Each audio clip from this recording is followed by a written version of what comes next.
It's Patrick Hutzel from intensivecarehotline.com with another quick tip for families in intensive care. Today, I have an email from Ahmad who says, "Hi, Patrick.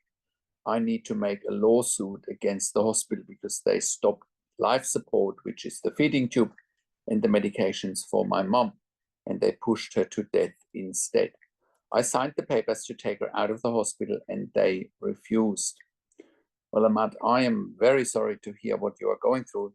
It's very unfortunate that we get many of these emails, and it's very disappointing that some hospitals are simply not doing the right thing. There's a lot of good things happening in ICU and in hospitals. I've worked in ICU for nearly 25 years in 3 different countries, so I am aware that there's a lot of good things happening in hospital, but there's also things happening that are clearly not good, and this seems to be one of those situations, unfortunately. But it also turns out that many clients that come to us are simply not informed. So what do I mean by that? They're not exercising their rights. They do believe that the hospital can do whatever they like, and end-of-life care does not happen in a vacuum. What do I mean by that? What I mean by that is, if you have an advanced care plan, that, for example, is a legal document. If your advanced care plan says, you want all treatment to be done, then the hospital has to comply with that. If the advanced care plan says, I don't want everything done, hospital also has to comply with it. The bottom line is that it is a legal document, right? Now, next,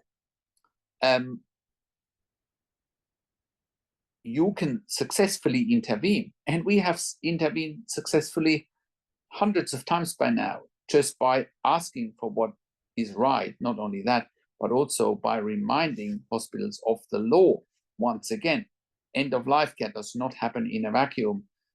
Intensive care units are incredibly good, or hospitals are incredibly good in pretending that they can do whatever they like, and that is simply not the case, right? End-of-life care, once again, does not happen in a vacuum. I cannot stress that enough. It happens around policies, procedures, end-of-life care law. There are processes.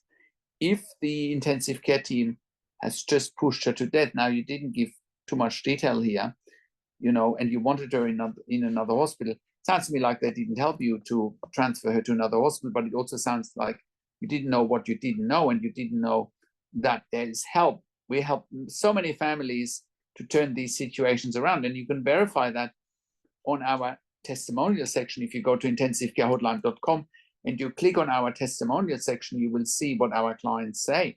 The same when you go to our podcast section and you listen to some of our client interviews, they can verify that we saved lives, right? So it is also very important, if you're watching this and you are potentially in a similar situation, it is very important that you take accountability for results that you're getting or for results that you are not getting. If you just don't take responsibility for outcome, you will be fighting an uphill battle. There's always ways forward. There's always things that you can do and, must do in a situation like that. So you're not left with, like Ahmad here, and now you want to sue the hospital. Well, you should have taken action right to begin with. And like I say over and over again, when you have a loved one in intensive care, it is a once-in-a-lifetime situation that you can simply not afford to get wrong, right? You cannot afford to, like it's clear in this situation. So, and because we want to help more and more families of critically ill patients in intensive care, that's why we created a membership for our clients and for families of critically ill patients in intensive care that you can get access to if you go to intensivecarehotline.com, you click on the membership link, or you go into intensivecaresupport.org directly. In the membership, you have access to me and my team 24 hours a day in the membership area and by email, and we answer all questions intensive care related. In the membership, you also have access to 21 ebooks and 21 videos that are specifically designed for our members, only exclusively available for our members.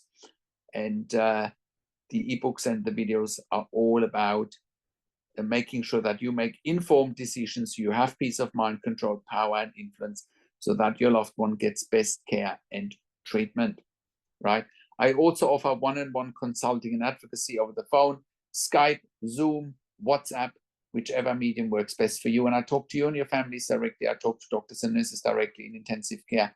I also represent you in family meetings with intensive care teams once again, so that you make informed decisions. You have peace of mind, control, power, and influence.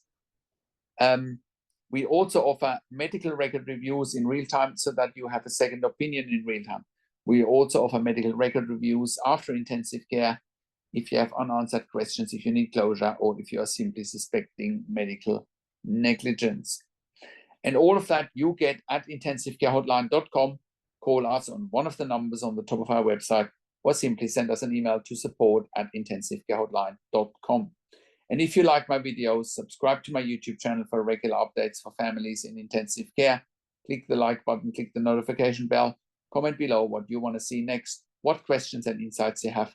Thank you so much for watching. This is Patrick Hutzel from intensivecarehotline.com, and I will talk to you in a few days. Take care for now.